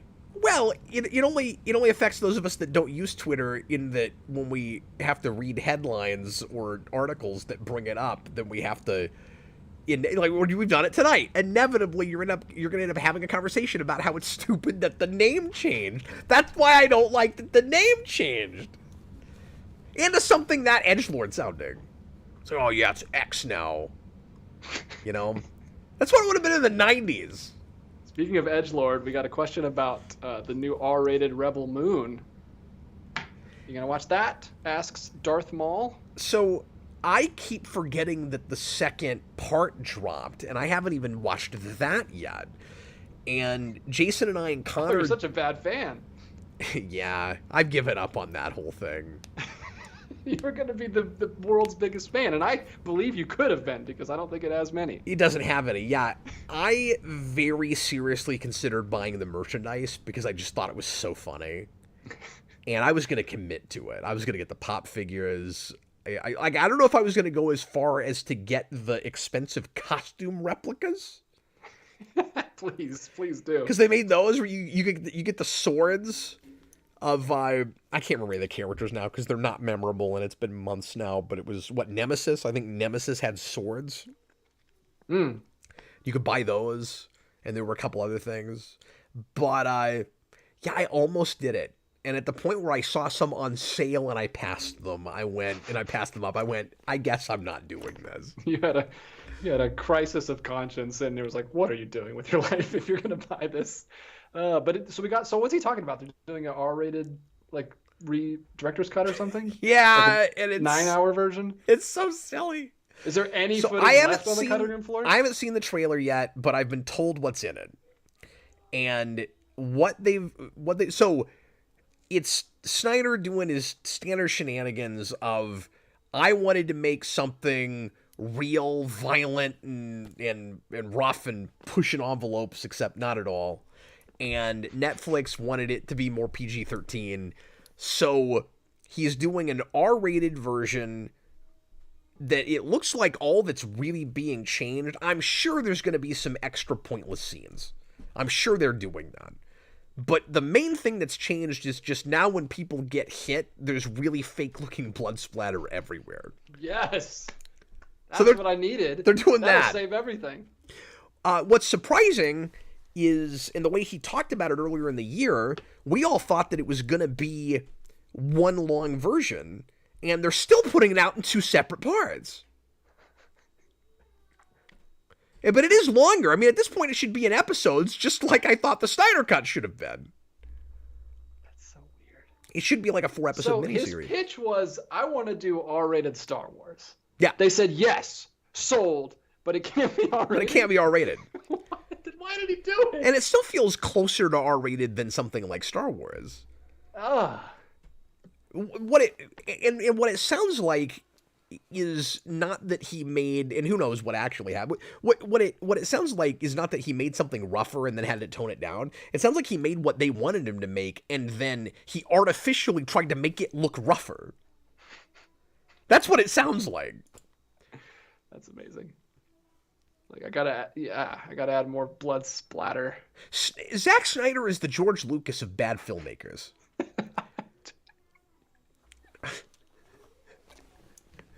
Well, George Lucas has kind of become the George Lucas of bad filmmakers, but Zack Snyder's the George Snyder's Lucas even of worse beaten him. filmmakers. He's even beaten him at his own game. Zack Snyder is the George Lucas of bad filmmakers because he can't stop doctoring and messing with his own stuff, and every time he does it, he makes a bad thing worse. Lucas at least made a good thing not as good when he first started doing that.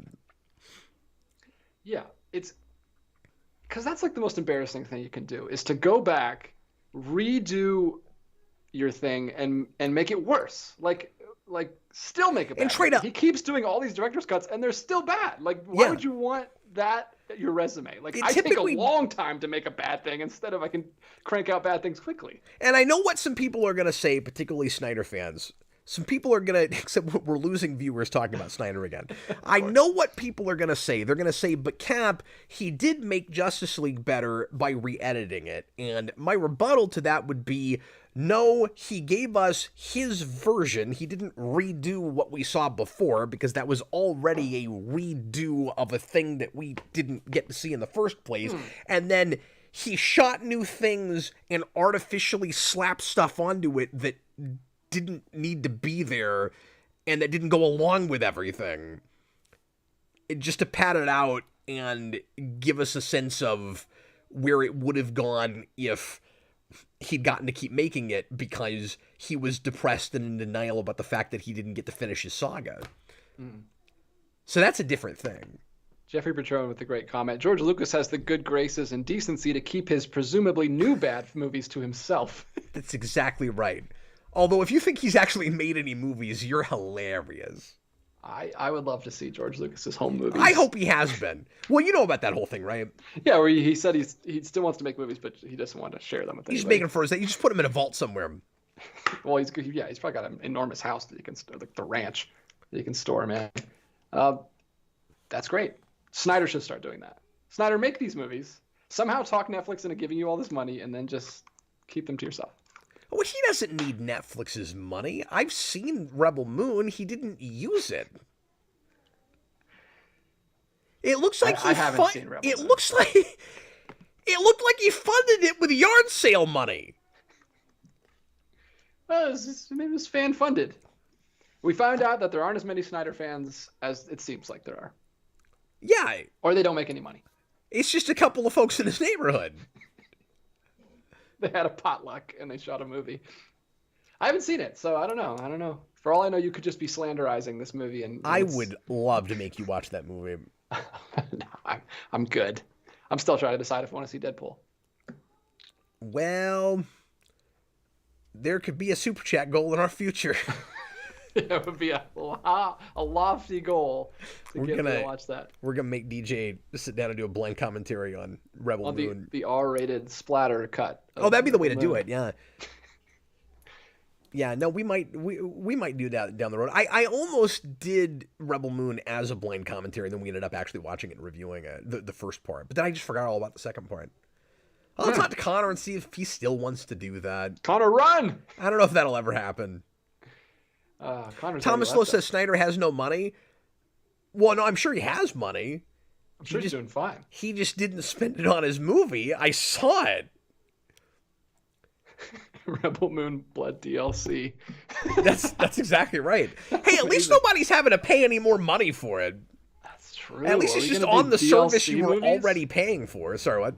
We're gonna do DLC in movies now? That's a crazy concept. Like if the effects are bad and you because it was rushed out, then you pay for the DLC. Yeah, that's all right. We'll just patch the movie. We'll patch the film.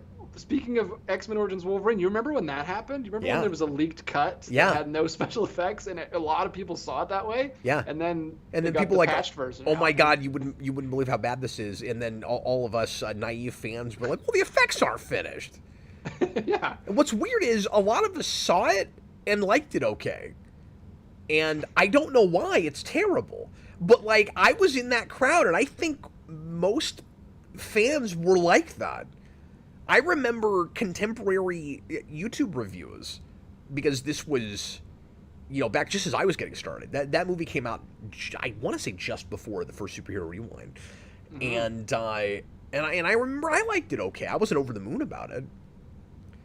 But yeah, it was really weird how that happened. A lot of us were not very critical of it. Yeah, we were coming off X3, which no one liked, and it was true. just... Everything's relative. Simpler than that, and it wasn't so convoluted. It was just... And someone mentioned earlier in the chat, Sabretooth is great. That's perfect casting. Like, he's awesome. I like him as Sabretooth. So you had that. Yeah.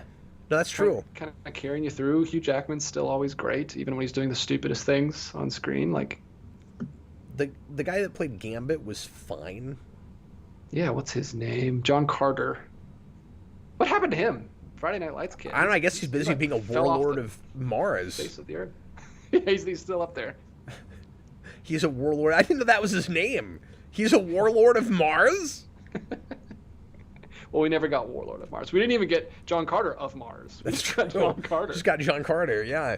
I didn't see that. Is Mars even in that movie? No, I know. No, it's great. There's so much Mars. They just go full tilt with the Martians and everything. It sucks that they didn't advertise any of it. I should finally sit down and watch that. I need to... That's a guilty pleasure for me. I don't even feel guilt. I think it's fun. I need to get my street cred back and go back and watch all the big sci-fi movies I never bothered with. Because I say big, but like there's a decent amount of stuff that I just either forgot about or... Yeah.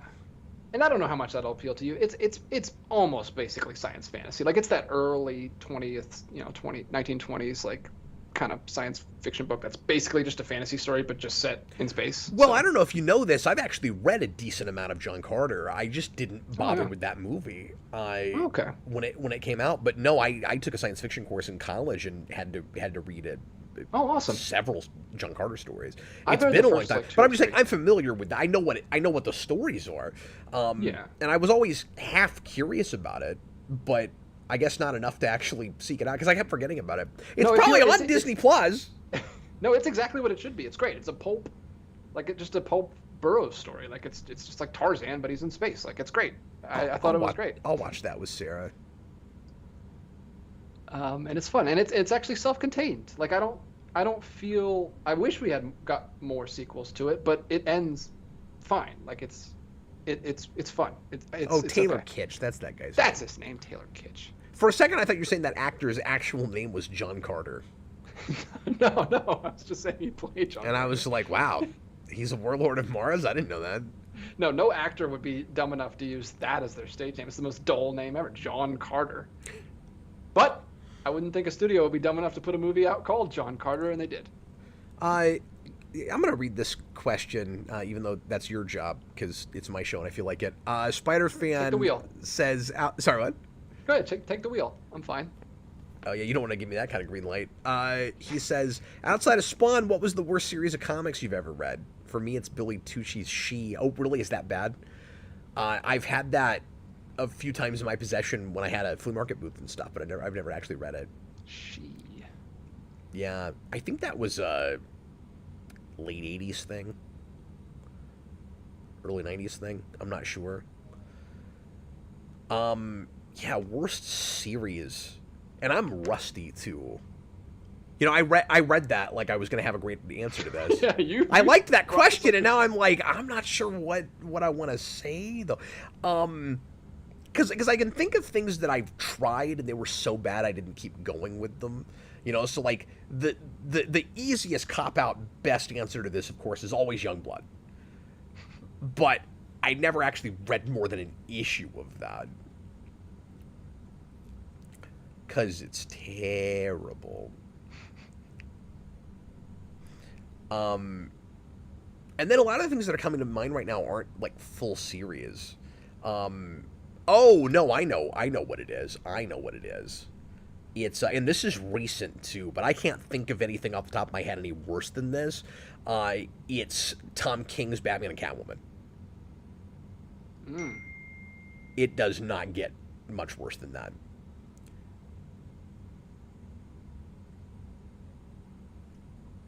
I'm not a big enough comic book fan to have read bad comics. Well, that's nice. You know what I mean? Like I only read like the heralded stuff because I'm not like deep in the nitty gritty stuff. But no, I wish I had that. No, you don't. I wish I had read more comics.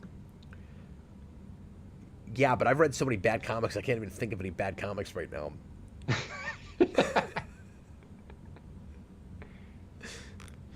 Yeah, I've just excised them from my mind.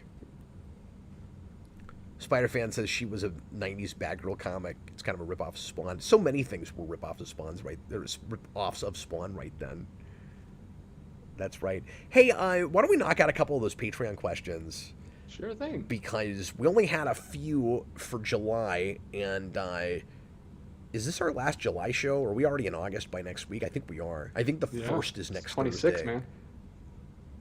It is almost Well, today's over. the 25th. Oh, it is? Yes. Oh, you're right. So yeah. Unless my computer is a whole day behind. Yeah, so we've got 5 days left. Yeah, so it has to be August next week. My kids are starting school already. It's crazy. Wow. August 1st.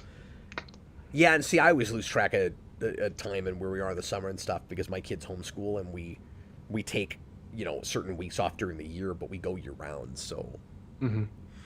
Well, I'll throw some Patrons your way. Let's do that. With the new Patreon blob logo. When will John Kim be joining you on the channel about his drawing? That's never going to happen. So, months ago, I told everybody on the Captain Logan show about this amazing, hilarious channel that I found and he's still doing it with the Blues Clues guy. Do you remember me telling you about the Blues Clues guy? Notebook, yeah, right. Yeah, Notebook, yeah, because I played some of it on the channel, and I reached out to him and I asked him if he'd come on the show, and he deleted my comment. Oh, you think he thought you were making fun of him? I hope not. I don't know, because then Jason still keeps up with him. And Jason told me that not too long ago, somebody else went in and invited him to be on their show. And that person got, he put a heart next to the comment. Liked it. Like that. He liked the way he said it. He didn't like the way you said it. So I'm not sure what happened there. Interesting. I wonder if he deleted it. I guess it had to, because you wouldn't have put anything. There's so many people get on to me about deleting comments, and I don't even know how to do that. Like I've never done that, but I think YouTube just like never done what? Randomly deletes people's. I've never deleted a comment, but I've had people yell at me for deleting their comments, and I'm like, it's YouTube, man. I didn't do it. Like, yeah. Don't get mad at me. YouTube just automatically does that sometimes. It doesn't even tell me. Weird. But yeah, I support that happening as well. I think you should reach back out because that would be amazing. Yeah, I don't know if we've ever had that problem. I don't deal with comments as much as I used to. Something about being an exclusively live stream channel, you don't get as many comments as you do when you post regular videos. Yeah, I think if they just say certain words or something, it gets automatically deleted, and then I get blamed for deleting it. I'm like, I didn't do it, guys. I've never even tried to do that. But Sakib wants to know, do you ever think American superheroes get annoyingly patriotic sometimes? This was a random European thought I had. Yeah, and I can see why, not being from here, or even some people, if you are from here, might be irritated by that. I think for me, it was always just part of the package. Like, growing up with superheroes in the time that I did, I just never really thought about it. Like, Superman was still very much like truth, justice, and the American way. It's kind of right there from the beginning, because so many of the really popular early superheroes start as like World War II creations, and it's kind of about like giving people heroes during like really volatile, tumultuous times, and while the world is at war, and so that's real, especially during World War II, when it's like we all agree on who the enemy is.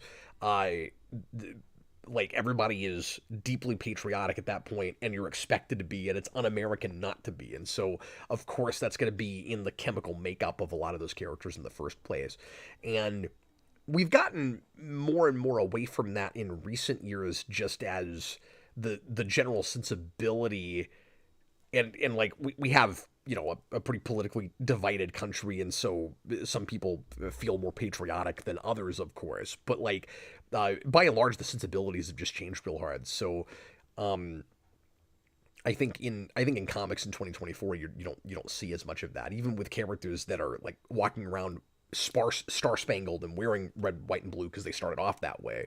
They're not espousing it like they were even in the 90s when I was growing up. Even as it was getting, as comics were getting bloodier and more about anti-heroes, and it was more kind of ethically ambiguous characters, you still had a pretty decent amount of patriotism, and I think we also had this kind of pushback thing where we felt like the characters that were real patriotic types like Captain America and Superman had to be more that way, maybe to offset the new just kind of gun down everything that moves kind of characters.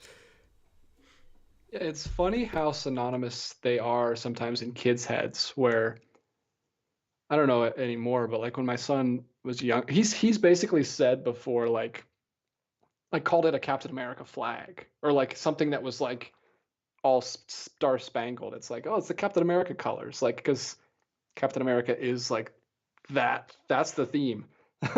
Like, because I mean, he's not being he's not really inundated with American flags that much anymore. Like, yeah, so it's like that's the Captain America pattern to him, or it used to be. I don't think it is anymore, but yeah, it was like that for a long time. Like, what is the point? What do you think Sam Raimi's doing when he has Spider-Man like running in front of the American flag in every movie for like an extended shot? Is he just like the I think he only did it once, though. I think it was just at the end of that first one. No, it's in 3 too. Is it really? He lands and he like runs in front of a really bad CG flag that's like waving behind him for a second. Like, I think he's just doing like the American dream kind of rags to riches thing, but it's very in your face. If you can read that kind of symbolism into it, I would have a couple of theories about it.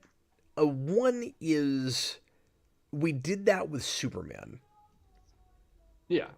And that was the next big, like, colorful, like real, blatantly American superhero. Blatantly in that it starts here. It's about one of our great, well-known cities.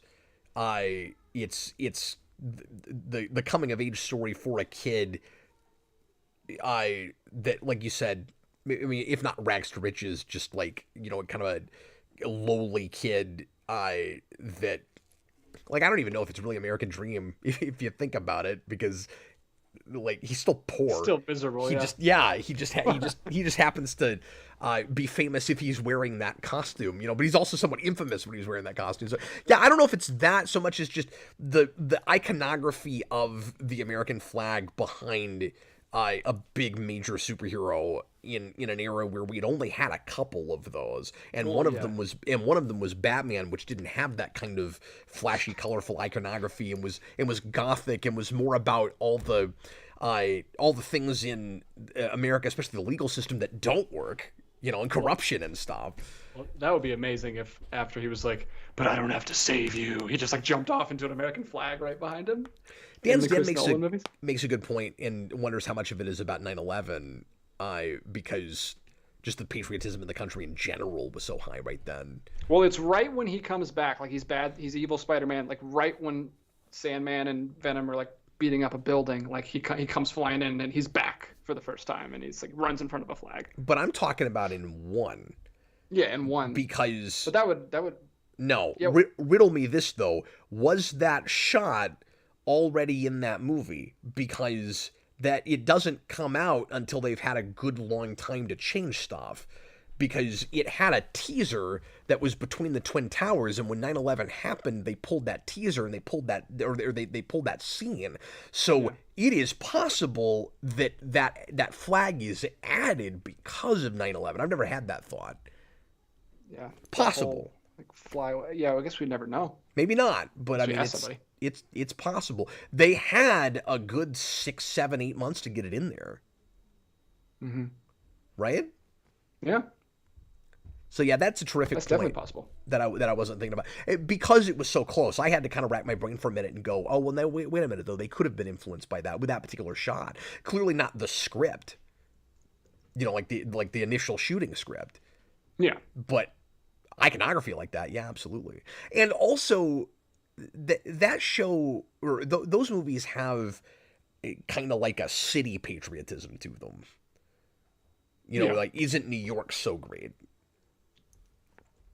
Yeah, they got your back. And so it feels like the American flag iconography might be something of an extension of that, where it's like, we love the city, and by extension we love the country, and for us the city is indicative of what is so great about America. Mm-hmm.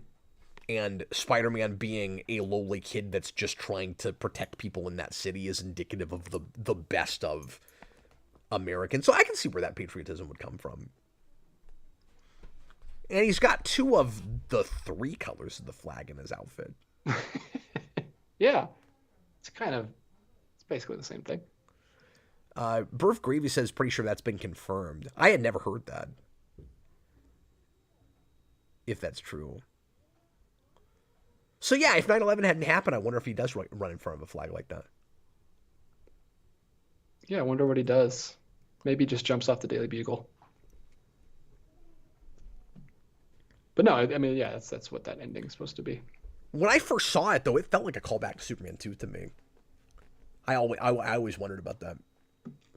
Well, if you know how to make a great Superman, or a great superhero movie, you make it all the great things you loved in Superman 2. And you make it about Wonder Woman. I wasn't sure where you were going with that for a second. Should we do the last Patreon question? Yeah, let's go ahead and knock it out. Wrap things up with SS Jerry. Will you be grabbing the new release of either the Marvel versus DC Omnibus or the Amalgam Age Omnibus coming out in August 6th and October 8th, respectively? You just gotta love that we cannot get away from Amalgam right now. It's Amalgamvolution. Yeah.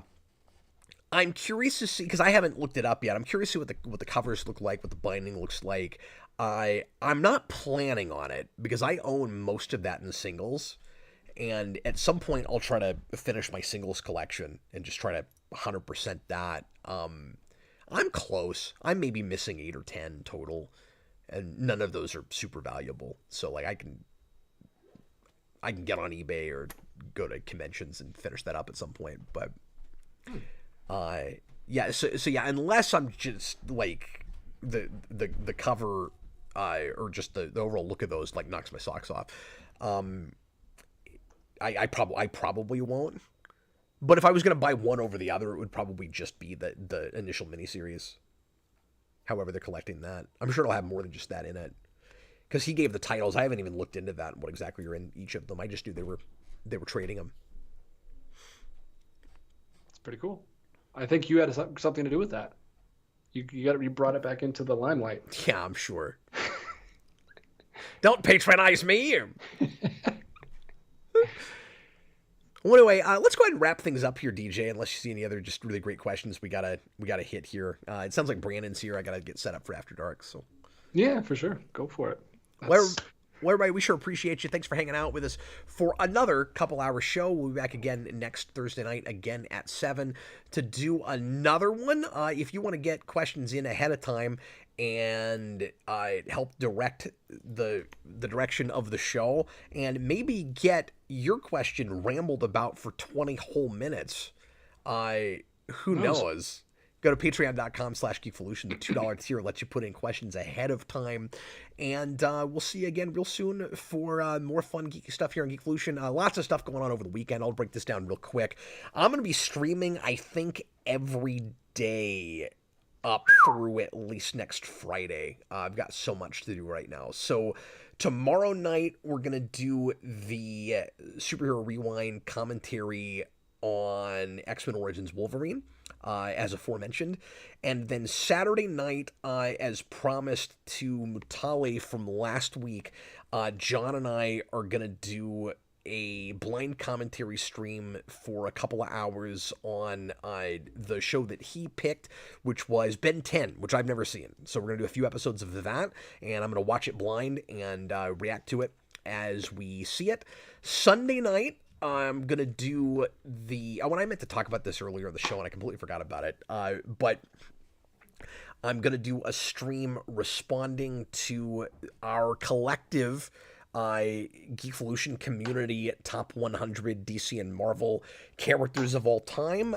We are capping that off today, by the way. So if you haven't finished your list, originally the deadline was last Sunday. We decided to extend it because I couldn't even get the stream done until this next weekend, so we figured if anybody else wants to get it in, might as well keep it open for them. But we are going to cap that off at midnight tonight so that Austin can start putting together the definitive list. He's going to make me a PowerPoint so that I can respond to that live in real time, and I'm going to do that Sunday night. So we've got, I think, somewhere between 50 and 60 responses, which is not bad. I was aiming for 100. If anybody else still wants to get it in, you've got a few hours. So knock that out tonight if you are so inclined. The links to the Google Forms for that are in the community tab and in the public Discord and several other places. We posted that. And then Monday night, we're going to do the spoiler cast for Deadpool and Wolverine. And I'm exhausted just thinking about it.